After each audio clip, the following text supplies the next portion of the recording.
Mesdames, Messieurs, bonjour. Jury du dimanche, le 1er du mois de décembre 2022, l'année tire à sa fin et nous avons le plaisir de recevoir professeur Moussa Baldé, ministre de l'Enseignement supérieur, de la Recherche et de l'Innovation.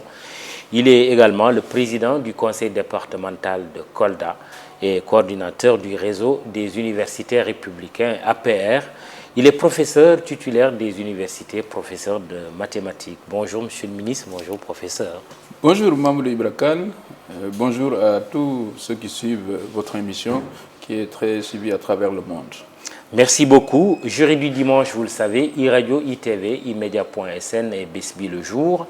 Nous allons commencer par une question d'actualité chaude à l'Assemblée nationale. Vous venez d'ailleurs, il y a quelques jours, de défendre votre budget.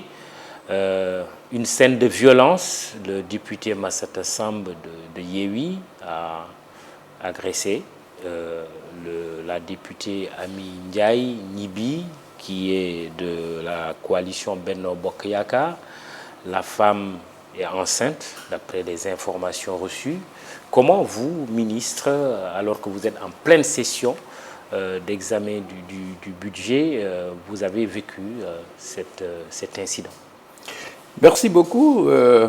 Je voudrais dire que nous avons tous vécu effectivement cette actualité et c'est regrettable et nous le regrettons, nous le condamnons. Je pense que normalement la démocratie elle a été inventée pour éviter la violence dans la politique.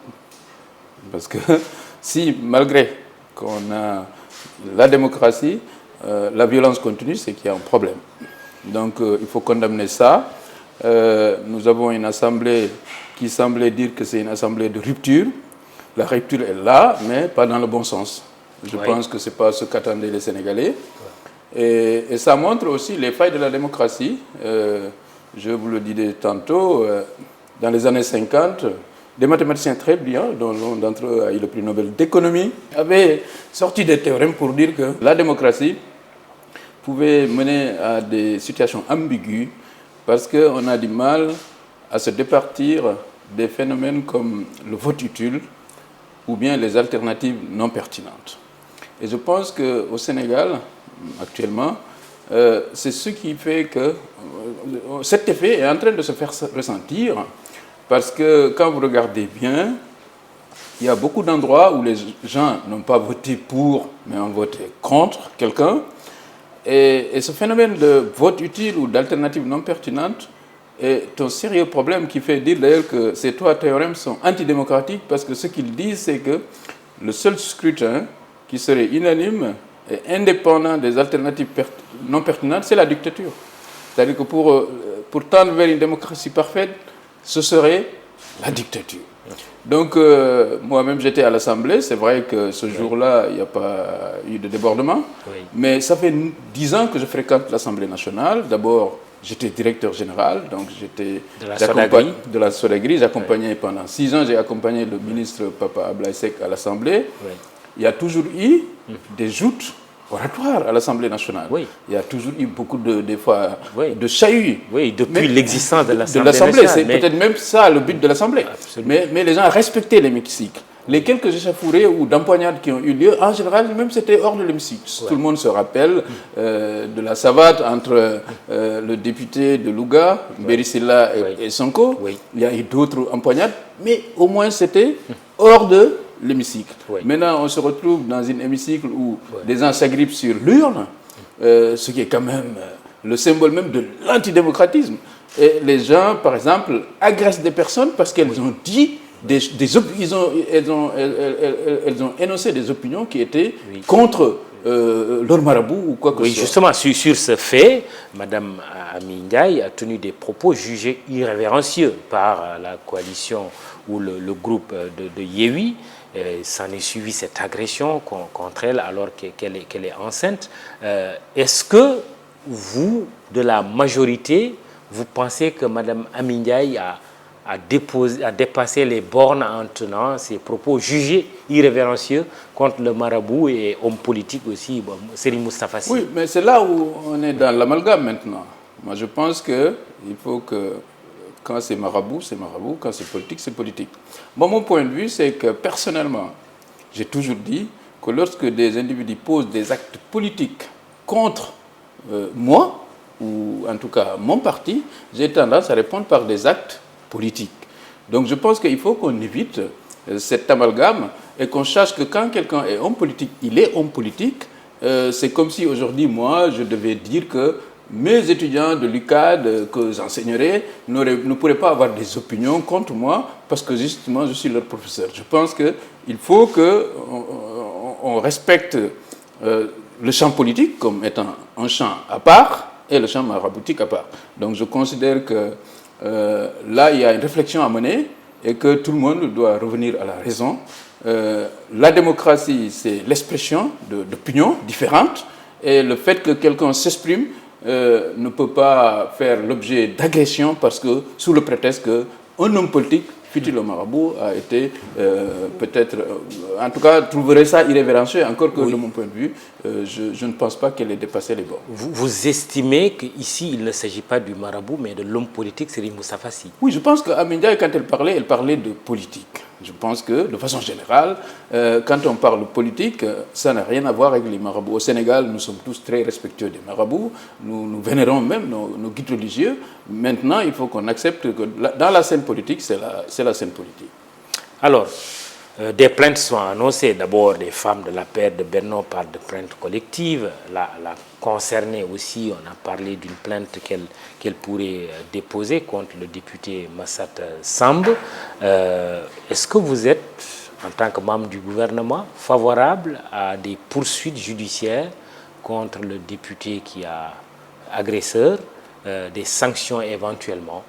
Oui, mais moi je pense que tout dépend de la personne qui est agressée. Moi je pense que je ne pourrais pas dire à une personne qui a été victime d'une attaque, d'une agression physique, de ne pas porter plainte. Je pense que si elle estime qu'elle a été agressée, qu'elle doit porter plainte, je pense que naturellement elle devrait porter plainte. Tout en sachant qu'il y a l'immunité parlementaire aussi, dont bénéficie un député. L'immunité. Qui est en pleine session.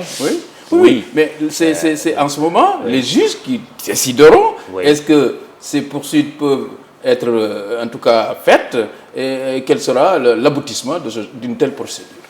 Quelle est la part de responsabilité que vous assumez, vous, du pouvoir, dans ce qui se passe à l'Assemblée nationale? Aucune. Comme j'ai dit, la démocratie a des limites. Et ça se voit maintenant.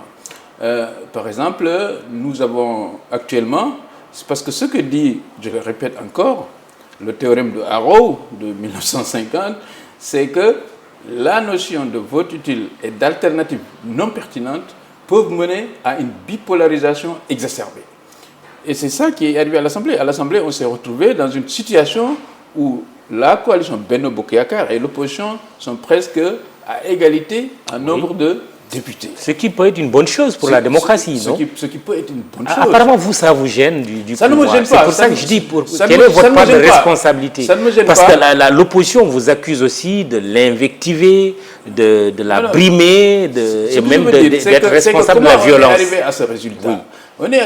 Vous prenez par exemple, je prends par exemple la circonscription électorale du département de Goudomp, par exemple, où nous avions tous les maires qui sont de la coalition Benno Bokk Yakaar et on a perdu les députés.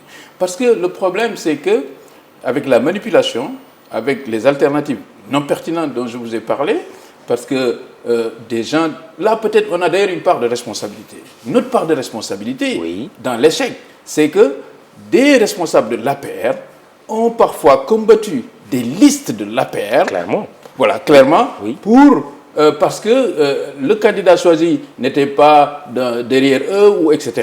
Ça, c'est de notre responsabilité, je le reconnais. Et certains ont été récompensés. C'est ça qui, je ne suis pas sûr, c'est ça qui mène aujourd'hui au fait qu'il y a cette bipolarisation. C'est là où je disais qu'il y a un problème avec, des fois, la démocratie, c'est que la manipulation, et en plus avec l'avènement des réseaux sociaux, la manipulation, par exemple, qu'est-ce qui a fait que des gens... Il y a des députés aujourd'hui pour qui on a voté, mais personne ne les connaît. Pourquoi?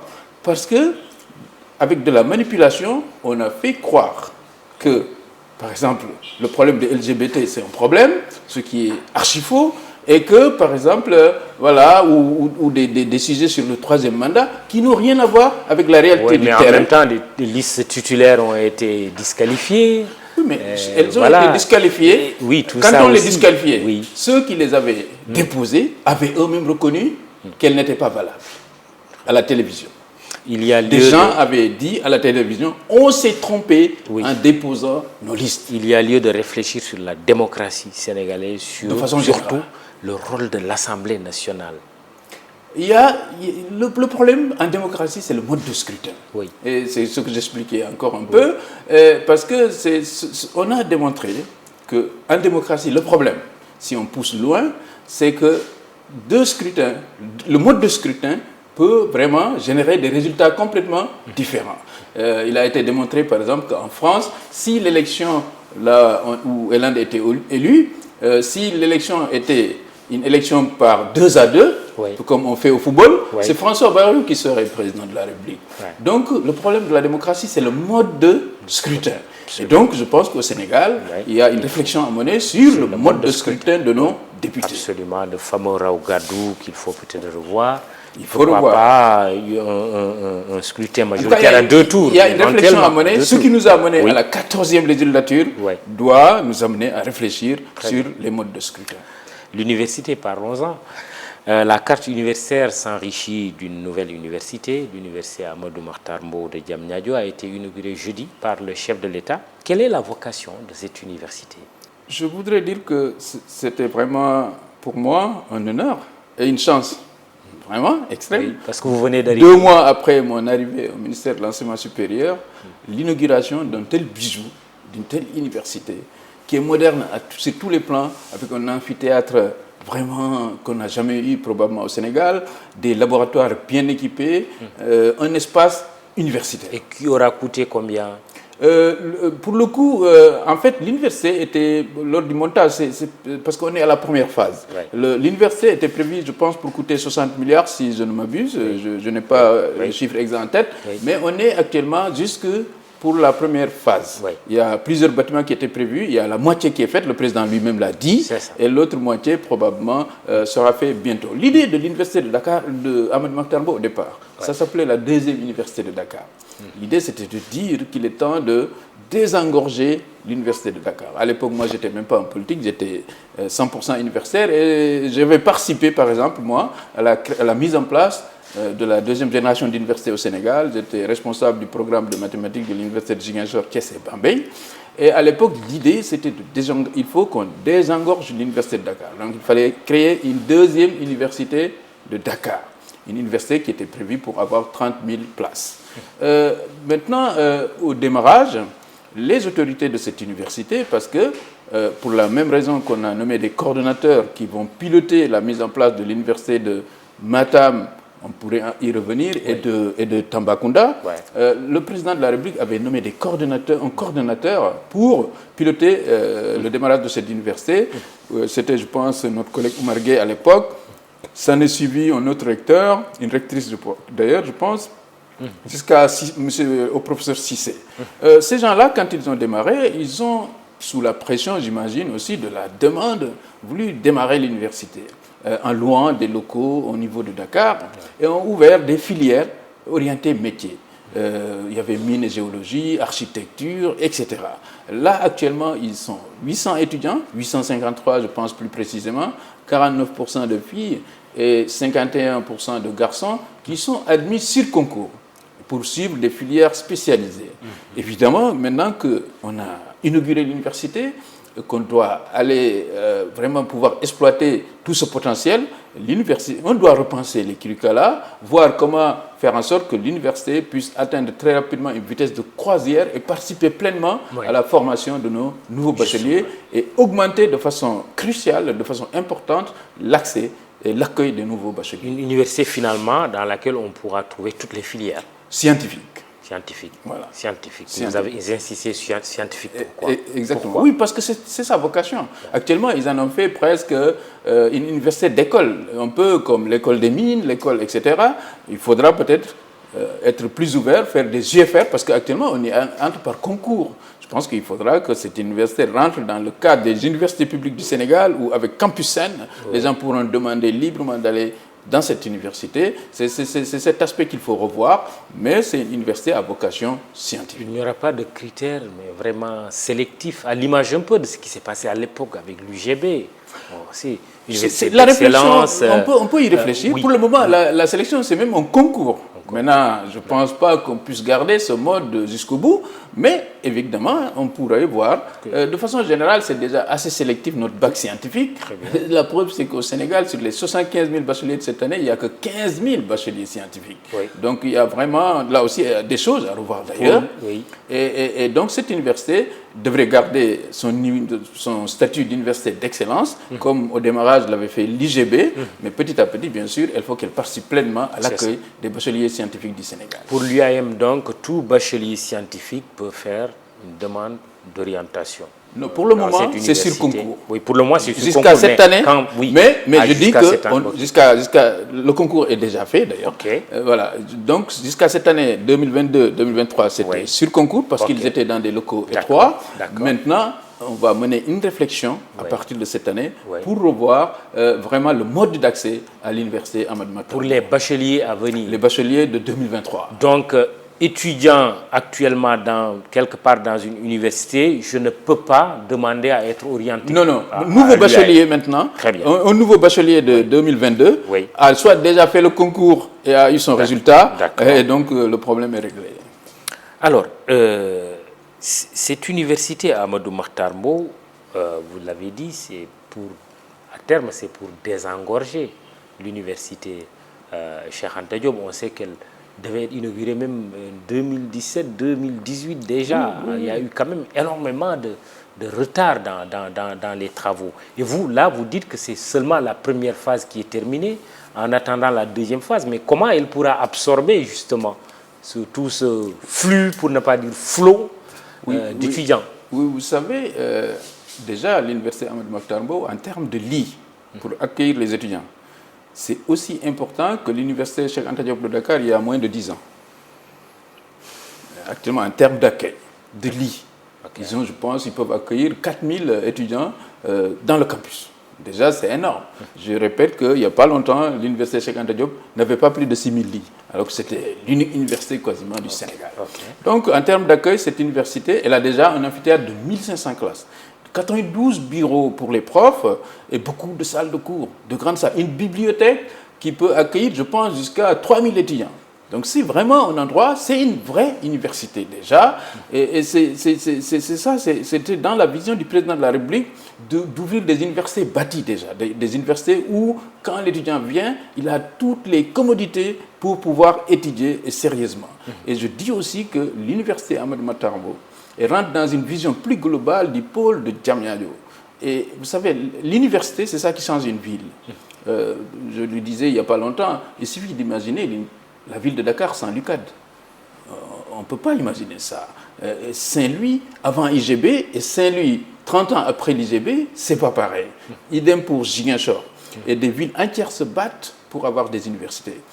Actuellement, à Diamniadio, qui devient quand même une ville que tout le monde nous envie, nous avons par exemple les sphères ministérielles, c'est très bien.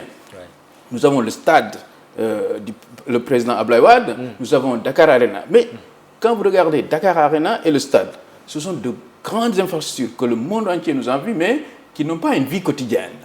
C'est-à-dire, par exemple, le stade Abdoulaye Wade, la dernière grande activité, c'est lorsqu'il a eu le match éliminatoire Égypte-Sénégal pour la Coupe du Monde. Depuis lors, il n'y a pas beaucoup d'activités. Dakar Arena, on abrite de temps en temps des championnats de basket, de handball, mais depuis lors, il n'y a pas d'activité. Le centre de conférence, il est assez animé, Abdou Diouf. Il y a eu le parc d'exposition qui nous a permis d'organiser le sommet mondial de l'eau. Mais l'université va changer maintenant tout ça, parce que l'université, c'est au quotidien. Il y aura probablement 2000 à 4000 jeunes dès le début qui vont habiter là. Il y aura des professeurs d'université. Il y aura, je pense que l'arrivée de l'université, avec aussi le TER, va faire de Diamniadio une vraie ville. Et cette ville, industrielle aussi, va connaître, je pense, son apogée très bientôt. Éviter quand même de transférer les problèmes. Parce que souvent, avec nos nouvelles infrastructures qui sont supposées désengorger celles qui existent, En faisant le transfert, on transfère en même temps les problèmes. Oui, d'accord, mais je veux dire... Et parfois le désordre. Oui, non, mais le président l'a dit. On lui avait dit pourquoi vous mettez une université à côté des ministères. Et il disait que bon, cette université, on espère qu'on aura des étudiants, en tout cas assez ambitieux, dont le rôle ne sera pas de casser. Mais de façon générale, je pense que même si l'IGB exige des ministres aussi d'être exemplaires dans leur attitude. Je suis d'accord. Oui. L'IGB, par exemple, a pendant longtemps a pu contenir ses effectifs, mais aussi on ne peut pas, alors qu'il y a des milliers de bacheliers sénégalais, dire que, par exemple, on va restreindre telle université, la garder pour juste une élite. Je pense que l'IGB continue d'être une université de très bon niveau. L'université Ahmed Mokhtar Mbow, avec de telles infrastructures, devrait très rapidement, en tout cas, accueillir assez de bacheliers sénégalais. Ahmed Mokhtar Mbow, c'est l'ancien ministre de l'Éducation nationale, ancien directeur général de l'UNESCO avec tout le combat qu'il a mené, le fameux NOMIC. C'est aussi la personne morale des assises nationales. On peut continuer à énumérer pour faire son portrait. Centenaire, hein, que Dieu lui prête encore vie, encore et encore, encore et encore. C'est cette personne que vous avez choisie comme parrain pour lancer quel message, pour oui, je pense que message. Le président de la République, en choisissant Ahmed Mokhtar Mbow, a voulu vraiment le montrer un exemple. Et c'est tout le sens, comme j'ai dit, de Diamniadio. Nous avons déjà Abdou Diouf, qui est honoré à Diamniadio. Nous avons Abdoulaye Wade, que le président a honoré à Diamniadio.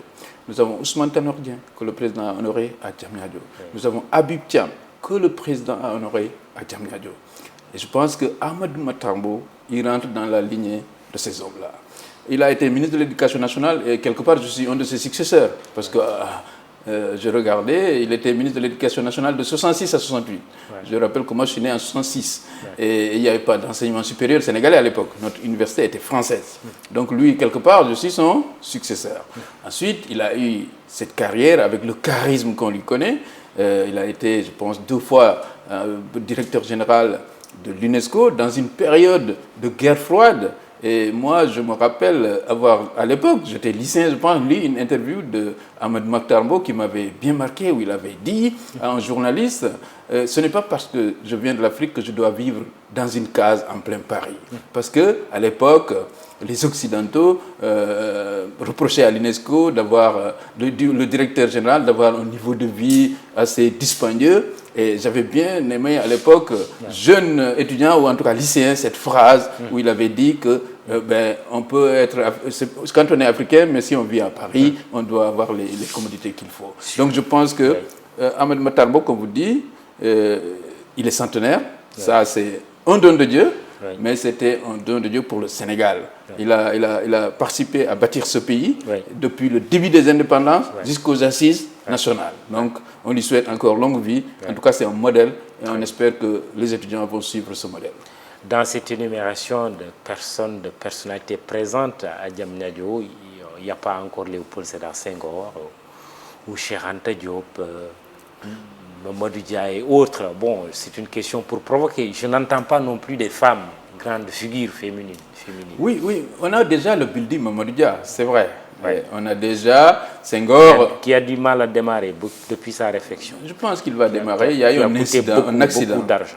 Il y a eu un accident. Je ne connais pas l'aspect comptable du projet, mais il y a eu un accident il avait démarré. Il y a eu un accident. Je souhaite que ça se fasse le plus rapidement. Mais il y a déjà ce grand building qui symbolise le gouvernement du Sénégal, qui porte le nom de Mamadou Dia. Il y a Bruno Diatta au niveau du palais, etc. Et je pense que Macky Sall, dans sa générosité, voudrait que la plupart de ses illustres prédécesseurs puissent être en tout cas immortalisés quelque part dans les réalisations du plan Sénégal émergent.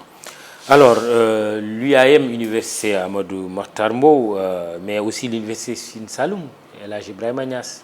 Oui, l'Université de Sine Saloum qui a démarré aussi, c'était la même chose, le président avait repris les chantiers, et ils sont presque finis et probablement durant le premier trimestre de l'année 2023, nous devrons aussi inaugurer les bâtiments de l'université de El Hadji Ibrahima Niass de Sine Saloum. Les universités de Matam et de Tambacounda sont annoncées. Quand le démarrage et la fin des travaux? Parce que l'annonce n'est pas nouvelle. Alors, lors du dernier Conseil des ministres, effectivement, le président de la République a signé les décrets créant l'université Souleymane.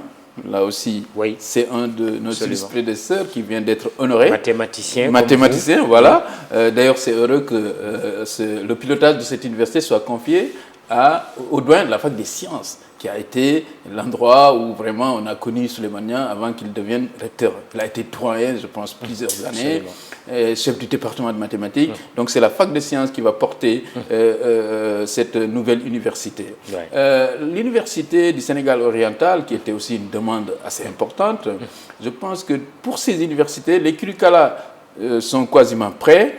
À Tamba, nous avons déjà même le site pour la construction. Évidemment, le rôle des coordinateurs qui ont été nommés en la personne du doyen Mamadou Sidibé, professeur titulaire de classe exceptionnelle de chimie, et M. Kanyura Noba, professeur titulaire de classe exceptionnelle de biologie, qui d'ailleurs, le hasard faisant bien les choses, est originaire de Tambacounda. Il me racontait il n'y a pas longtemps, j'ai quitté Tambacounda pour aller faire le lycée, je pense, à Saint-Louis, parce qu'il n'y avait pas de lycée Tamba. Je serais heureux d'être celui par qui l'université arrive à Tambacounda.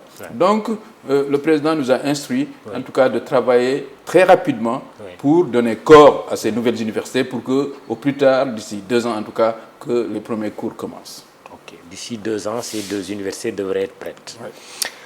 La logique des murs, vous êtes en train de construire des universités, est-elle viable si la qualité et la performance, tant dans le contenu d'ailleurs des enseignements que du côté des enseignants et des étudiants, ne suivent pas? Oui, mais je pense que l'actualité académique montre que nous devons faire confiance à nos universités, à l'université publique sénégalaise. Il n'y a pas longtemps, l'université de Dakar a été classée 28e en Afrique et première université francophone. Ça veut dire qu'il n'y a pas que les murs. Le contenu et les contenants sont là. Parce que, comme j'ai l'habitude de dire, nous ne sommes pas plus intelligents que nos voisins. Ce n'est pas possible. Il n'y a rien qui expliquerait cela. Une seule université 28e pour tout ce que Cheikh Anta Diop, l'université de Dakar, qui représente est devant quand nous? même. Il faut regarder. On a par exemple dans le top 10 pas moins de 7 universités sud-africaines. Mais justement, qui est devant nous? Ceux qui sont devant nous, c'est l'Afrique du Sud. L'Afrique du Sud, quoi qu'on dise, c'est un pays développé, moi je peux dire. Mais il y a quand même une université francophone dans le top 10, c'est l'université de Yaoundé. L'université, justement, nos 2 systèmes sont... Non, je ne pense pas, parce qu'on est la première francophone. Hein? Je ne suis pas sûr que Yaoundé soit dans le top 10. En tout cas, bon, ça dépend du classement. Moi, le classement que j'ai de US News, dans le dernier classement. The World Report, un magazine américain de 2021. Le EduRank. Oui, il y a EduRank aussi. Voilà, EduRank, nous sommes la première université francophone. Il y a plusieurs classements. Mais ce que je veux dire, moi j'ai été en Afrique du Sud en tant que chercheur pendant 2 mois à Cape Town. Et j'ai visité par exemple UCT, qui est l'une des rares universités africaines qui est dans le top 500 mondial. Top 500. Et quand les infrastructures de l'université de UCT, par exemple, ce jour-là, par hasard, l'équipe sud-africaine de rugby, qui est l'une des meilleures du monde, faisait ses entraînements à UCT. Ils ont des infrastructures dont vous ne pouvez même pas imaginer. Donc l'Afrique du Sud, quand même, quoi qu'on dise, c'est un pays qui est un peu au-dessus de nous en termes de moyens, en termes d'infrastructures. Et en plus, il y a une autre alternative non pertinente pendant qu'on y est, qui biaise un peu les classements par rapport aux francophones. Parce qu'en réalité, ceux qui font ces classements-là, ce sont en général des pays anglophones, ça vient des pays anglophones. Et la visibilité de nos chercheurs, de nos universités dans le monde est des fois un peu limitée par la langue.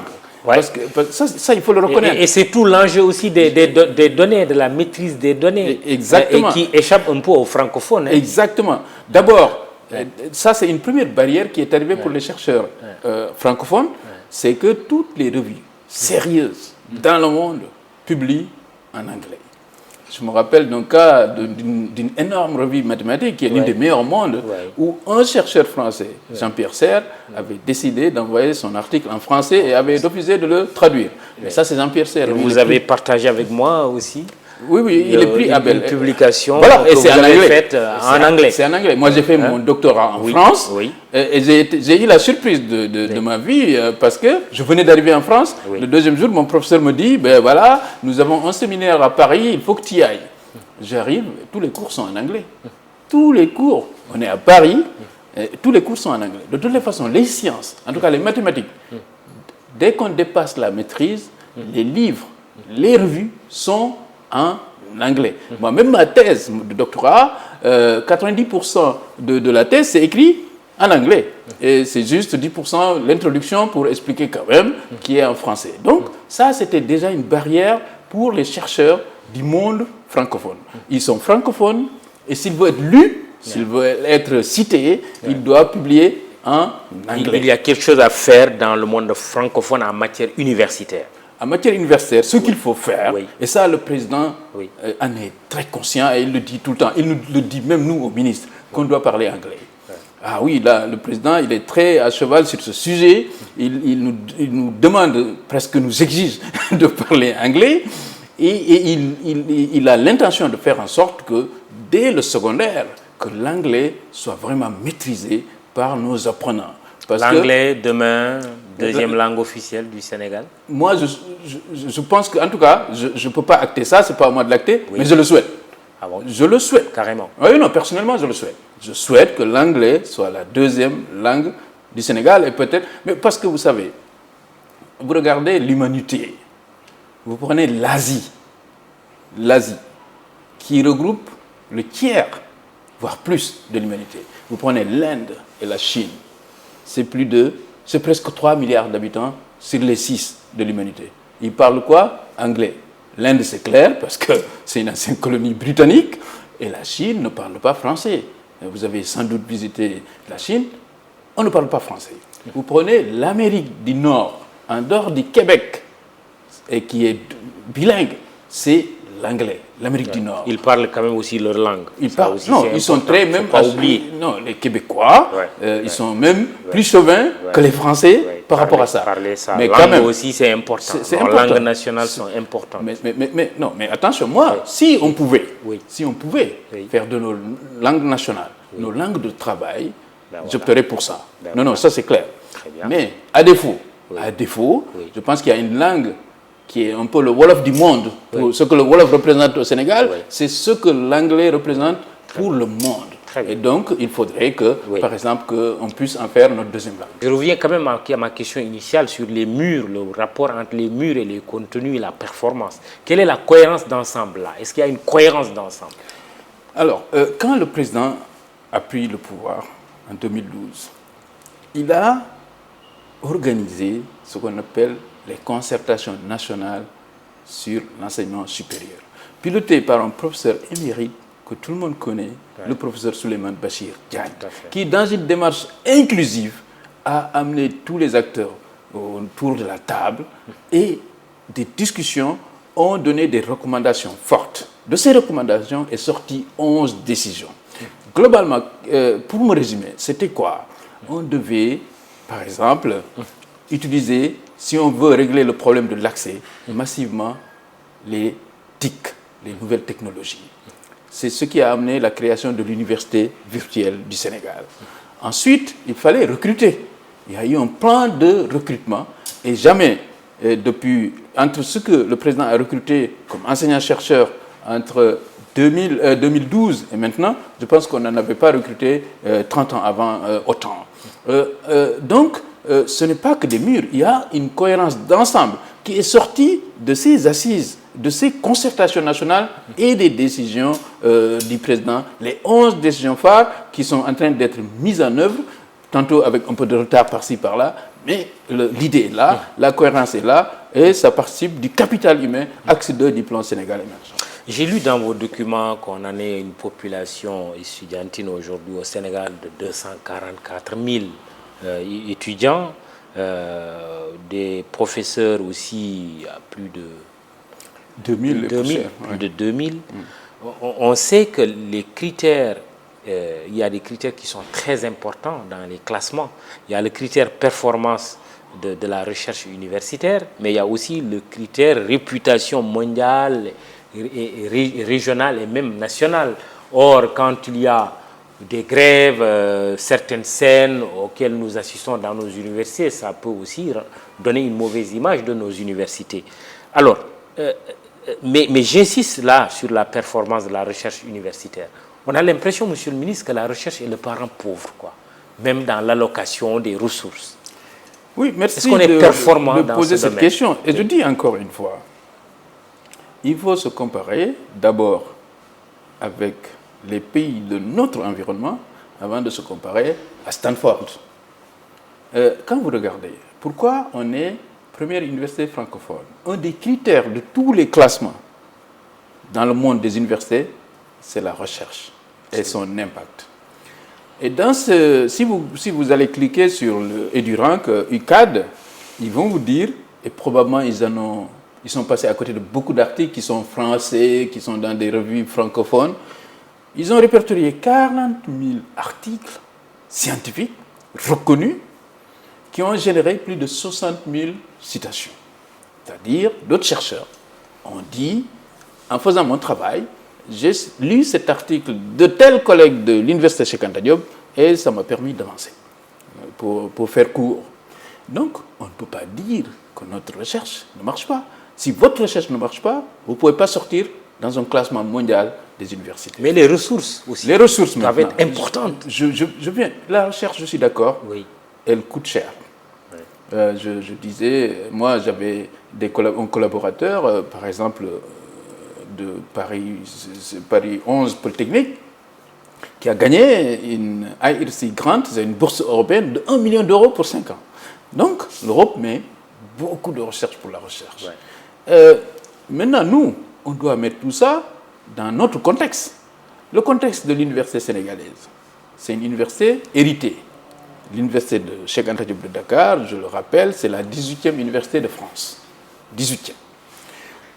En 1970, nous l'avons nationalisée. Mais l'université Cheikh Anta Diop qu'avait plantée la France, ce n'était pas pour faire de la recherche. C'était pour former des cadres, des enseignants, des docteurs, des infirmiers, pour, bien sûr, leur administration. Donc, la recherche, elle se faisait en France. La préparation de nos bons ingénieurs, les classes préparatoires, ça a commencé comme ça. Ça se faisait en France. Parce qu'on était dans l'empire colonial. Ouais. Quand nous avons eu les indépendances, ensuite, les années 80, qu'est-ce qui s'est passé? Ajustement structurel et compagnie. Je reconnais que c'est vraiment la période 80-2000, c'était des périodes très dures pour l'éducation nationale, la santé d'ailleurs, de façon générale. Et d'ailleurs, tout ce qui finançait à l'époque, nous, on se plaignait de ça. Je me rappelle, nous, quand on voulait demander certaines bourses pour des pays comme les États-Unis, tant que ce n'était pas sur le palu ou je ne sais pas quoi, la littérature, tu ne pouvais pas candidater, parce que pour eux, les mathématiques, on devait attendre un peu, quoi. Et ça, c'était un vrai problème. Donc, il faut qu'on comprenne aussi qu'on est un jeune pays qui vient d'avoir 60 ans, donc qui avait des outils universitaires qui ne lui appartenaient pas et qui les a récupérés. Il faut reconnaître que, comme je vous ai dit, jusqu'en 2000, d'abord, jusque dans les années 90, moi je me rappelle, j'ai un ami, c'était le premier professeur de mathématiques noir à Faidherbe, c'est mon promotionnaire. C'était lorsqu'on a mis à l'époque ce qu'on appelait le programme relève. Nous, notre génération, quand ils faisaient sciences, tes profs, c'était des Français. C'était dans le cadre de la coopération France-Sénégal. Le prof de physique, le prof de sciences naturelles, le prof de mathématiques, c'était des Français. Nous avons, à partir des années 2000, passé d'abord vers les années 2006 au système LMD, pour essayer un peu d'être dans le jargon anglo-saxon. Ouais. Ensuite, les gens ont commencé à réfléchir sur les écoles doctorales, c'est-à-dire à dire la recherche, il faut quand même qu'on voit qu'elle soit visible dans nos universités. Avant, c'était quoi? Chaque chercheur se débrouillait, cherchait lui-même ses financements à l'IRD, à l'UNESCO, je ne sais pas où, pour passer au CAMES. Oui. C'était juste ça. Oui, justement. Quand on a commencé les écoles doctorales, c'était pour structurer la recherche, Oui. pour qu'il y ait aussi des financements. Oui, financement justement. Oui, je suis curieux de savoir combien d'ailleurs représente la recherche dans votre budget qui est 262 milliards. Mais c'est pour difficile à mesurer parce qu'en réalité, mon budget... Ce n'est pas grand-chose. Hein? Non, attention, mon budget, c'est un budget de transfert. Oui. Par exemple, si on va transférer à l'UCAD, dans l'UCAD, ils ont dans les salaires des professeurs, il y a un volet indemnité de recherche. Il y a les voyages d'études, quand même, que beaucoup de pays nous envient. C'est quoi? Le Sénégal, pour maintenir justement le contact avec l'international, avec ce qui se fait de meilleur dans le monde, avait érigé ce qu'on appelle les voyages d'études. Les voyages d'études, c'est quoi? Chaque chercheur sénégalais, enseignant-chercheur du Sénégal, a droit tous les 2 ans à un billet d'avion. À l'époque, c'était exclusivement vers la France, mais avec notre génération, on a demandé que ça soit ouvert. Ensuite, avec une prime qui était de 500 000 et qui est passée à 1 million. C'était pour permettre à nos chercheurs d'aller voir chaque année. Et c'était une obligation, parce que si on n'y allait pas une fois, on perdait ce droit-là. Et donc, ça aussi, c'est l'argent de la recherche. On a des instituts comme l'ISRA qui ont des budgets à part du ministère de l'Agriculture. C'est exclusivement de la recherche. C'est l'ISRA qui fournit un vaccin la plupart des pays de la sous-région. Donc, le budget de la recherche, il ne faut pas le voir en termes de... Oui, non, il y a là... Je reconnais qu'il y a du travail à faire. Justement, à quel taux souhaiteriez-vous porter J'en viens. Ce budget Lorsque le président a rencontré la communauté universitaire, je pense que c'était le 7 avril dernier. Je ne veux pas me tromper sur la date, mais il n'y a pas longtemps. C'est ça. Il a rencontré la communauté universitaire qui a exposé dans tous les domaines, le pédagogique, la recherche, etc. Ils étaient d'accord, c'est piloté par le directeur général de la recherche, la direction générale de la recherche et de l'innovation, avec le professeur Amadou Gallo Diop, de travailler sur un plan national de stratégie de la recherche. Ce plan, en résumé, ce qu'il dit, c'est qu'il nous faudra un fonds d'amorçage d'à peu près 10 milliards pour que la recherche elle-même puisse générer presque 600 milliards dans les années à venir. Ce plan est en cours de validation. Nous attendons les observations de certaines structures et bientôt il y aura un atelier où on va valider ce plan. On est d'accord que notre recherche doit avoir une nouvelle dimension qui soit assez ambitieuse pour pouvoir porter notre volonté d'émergence. Ça, on est d'accord. Très bien. Alors, votre budget 2023 s'élève à 262 milliards, contre 258 en 2022. En quoi votre budget est un budget solution, puisque c'est un peu à la mode? C'est un budget solution. D'abord, il faudrait qu'on puisse définitivement régler le problème des tensions pour le paiement des bourses. Il faut une solution à ça. Oui. Il faut faire en sorte que ce budget puisse permettre à chaque fin du mois de payer les bourses. Et cher Tidiane, non pas cher Tidiane, d'ailleurs, il y a quelqu'un, oui, c'est Bachir Toban qui dit quand est-ce que vous allez payer les bourses des mois d'octobre et de novembre? C'est ça, c'est ce budget, c'est faire en sorte qu'il n'y ait plus de querelle entre nous et les étudiants sur le paiement des bourses. Mais quand est-ce que vous allez payer octobre et novembre là? Je ne veux pas parler avant le directeur des bourses parce qu'il doit... Mais moi, j'ai signé les actes, je me rappelle. Plus tard qu'hier, j'ai signé beaucoup d'actes de paiement pour les bourses. Je ne sais pas c'est pour quel mois, mais en tout cas, j'ai signé. Vous renvoyez la balle au directeur des bourses? Oui, non, c'est à lui de gérer ça. Moi, je dis que ce budget cette année, qui est un budget de 2023, pas 2022, il faut aussi le dire. Généralement, la mise en place est vers le mois de février par là. Hein? Je dis que mon engagement, ce sera à partir de janvier pour qu'il y ait une solution qui nous permette de payer les bourses à temps. Ensuite, l'autre solution, c'est qu'il y a plein de chantiers dans nos universités qui peinent à finir. Un des objectifs de mon budget, c'est de vraiment faire le focus pour finaliser tous les chantiers qui sont en souffrance dans les universités sénégalaises. Alors, parlons des grandes écoles, justement, avant de parler de la stabilité, la paix sociale dans l'espace universitaire. Les grandes écoles, on en a beaucoup parlé, classe préparatoire à ces grandes écoles, pose la première pierre à l'université à l'école polytechnique de Thiès il n'y a pas longtemps. Grandes écoles avec quel enseignant? La question, elle revient souvent. Oui, mais je suis très content. Là aussi, de la même façon que je suis très fier d'avoir été le ministre de l'Enseignement supérieur qui a accompagné le président pour l'inauguration d'Ahmed Matarbo. Votre prédécesseur Marito Niane avait fait part quand même de ses préoccupations sur cette question, en disant qu'on n'a presque pas de professeur pour. Je réponds à ça. Oui. Les classes préparatoires en France, ce n'est pas à l'université, c'est dans des lycées.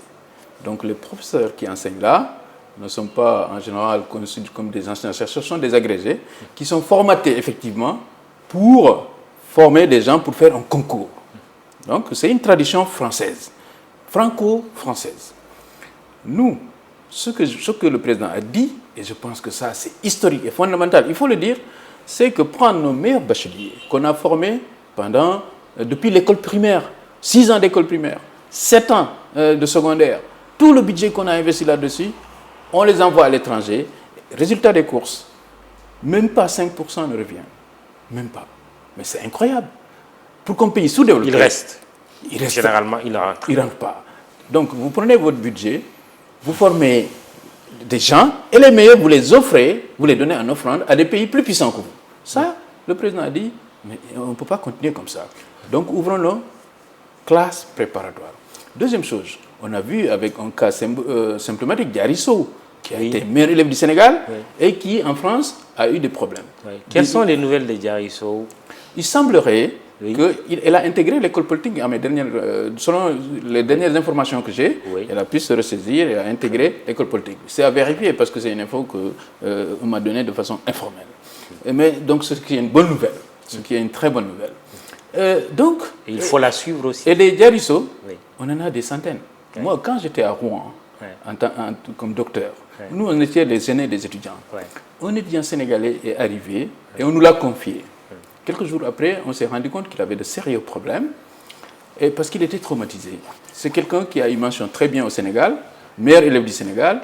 Il est allé en France et il a voulu postuler pour X. Il s'est fixé un objectif qu'il n'a pas réussi.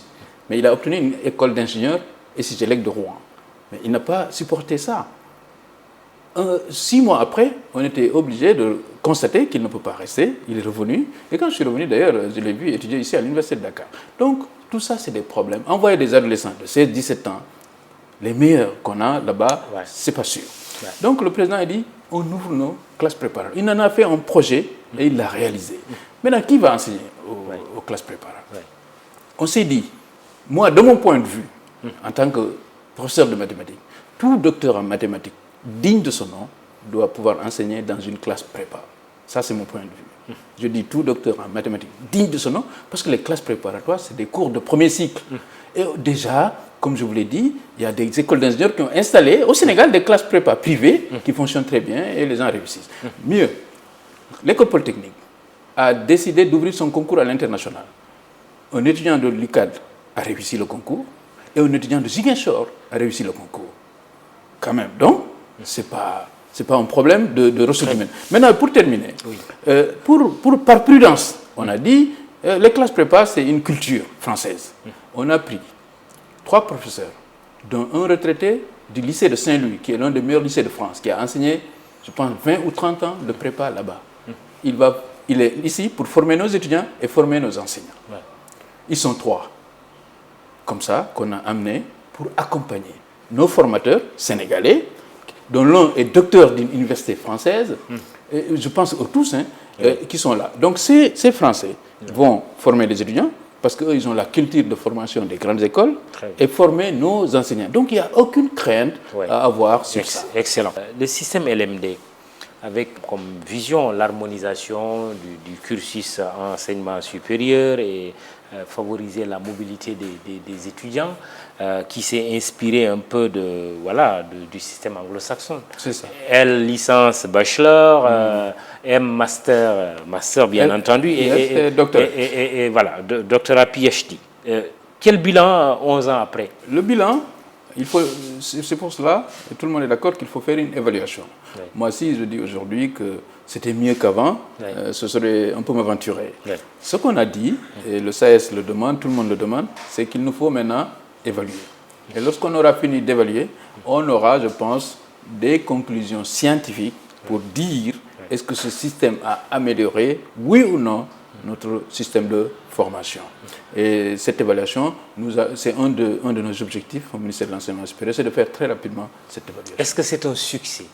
Je ne dis pas que je ne pourrais pas, comme j'ai dit, comme on ne l'a pas évalué, mais je pense qu'en tout cas, on ne peut pas dire que ça a retardé ou ça a rendu plus mauvais notre système. Moi, je pense qu'il fallait être à la page, là. Les pays avec lesquels nous dialoguons, nous travaillons, ont tous adopté ce système. C'était difficile de l'adopter, nous l'avons adopté. Il faut évaluer, voir est-ce qu'on est capable de continuer ou qu'est-ce qu'il faut corriger pour pouvoir continuer. Alors, la paix sociale dans l'espace universitaire, le SAES dépose un préavis de grève. On sait également que les étudiants bougent souvent, ils sont souvent en mouvement comme ils disent. Et parmi les facteurs aussi, il y a un peu l'orientation des nouveaux bacheliers. Je vous ai entendu dire que ce problème, il est définitivement réglé. Tous les nouveaux bacheliers seront orientés dans les universités publiques. C'est acté. C'est acté.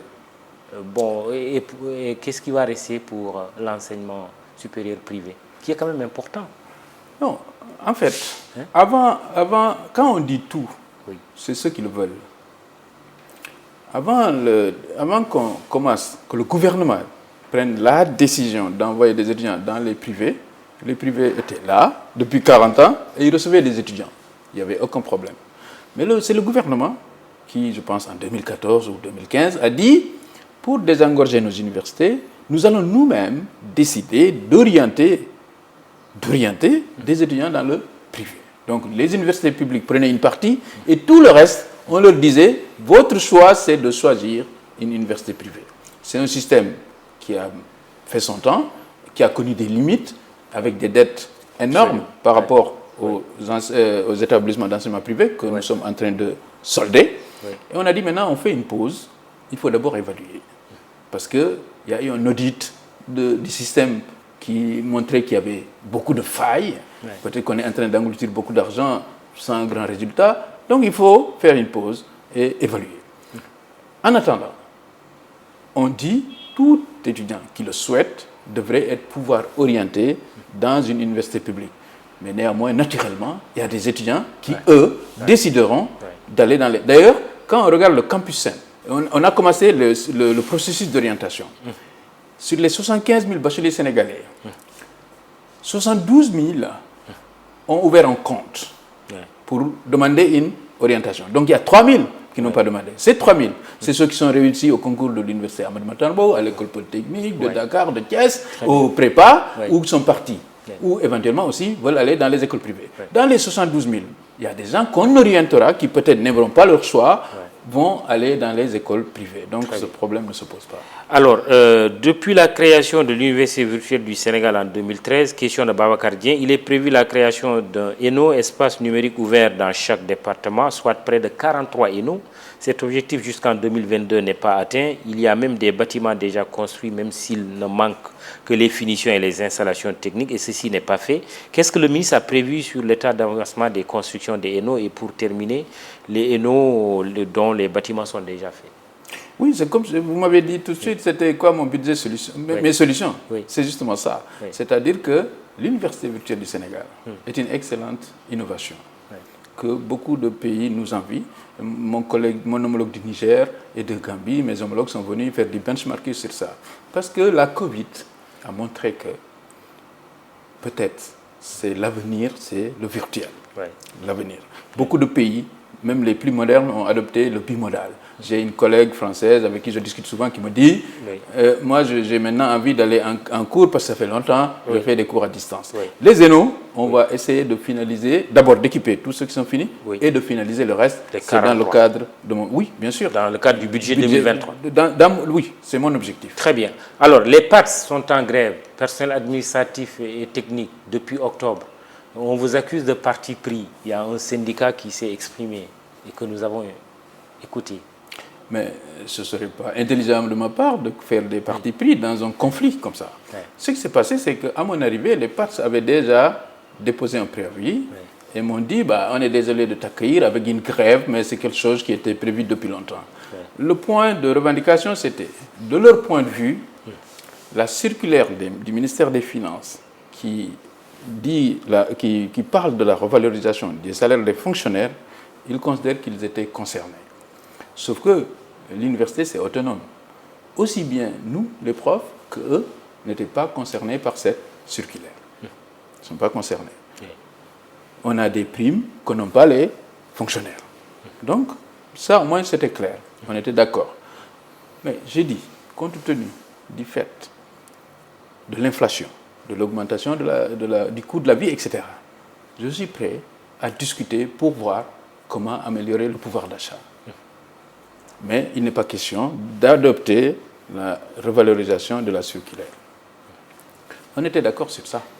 On a travaillé. J'ai fait des propositions. Une partie des syndicats, ils sont nombreux, a dit qu'ils sont d'accord avec cette proposition. Ils ont signé un protocole d'accord avec nous. Il y a une partie qui dit qu'elle n'est pas satisfaite par ce protocole.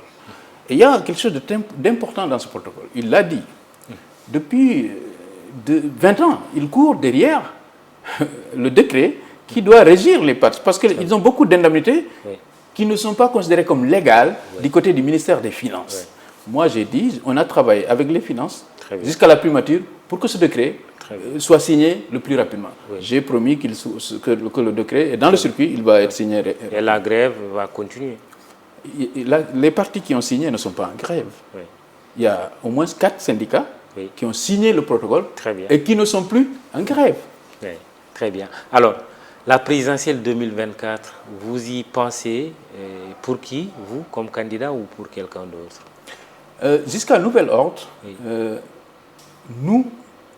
notre leader, c'est le président Macky Sall. Si Macky Sall est candidat en 2024, et si le Conseil constitutionnel juge valable sa candidature, c'est mon candidat. Votre candidat. Donc, je n'ai pas vraiment d'autres commentaires par rapport à ça. Et s'il décide de ne pas se présenter? Ça, c'est une autre affaire. Vous souhaitez qu'il se présente? Parce que si j'ai une minute pour parler de ça, vous savez... Vous n'avez pas une minute, 10 secondes. 10 secondes. Les gens présentent le troisième mandat comme une bombe qui va en tomber dessus. Le troisième mandat, ou la troisième candidature, ou la troisième élection de Macky Sall, c'est pour améliorer Diamniadio, c'est pour mettre plus d'autoroutes, c'est pour mettre plus de ponts, c'est pour mettre plus d'universités. Donc moi je pense que les Sénégalais, et en démocratie, avoir des gens dont le seul programme c'est de dire que quelqu'un d'autre ne peut pas être candidat, c'est dangereux. On termine les Lions ce soir face à l'Angleterre, les Three Lions anglais. Oui, c'est Lyon contre Lyon.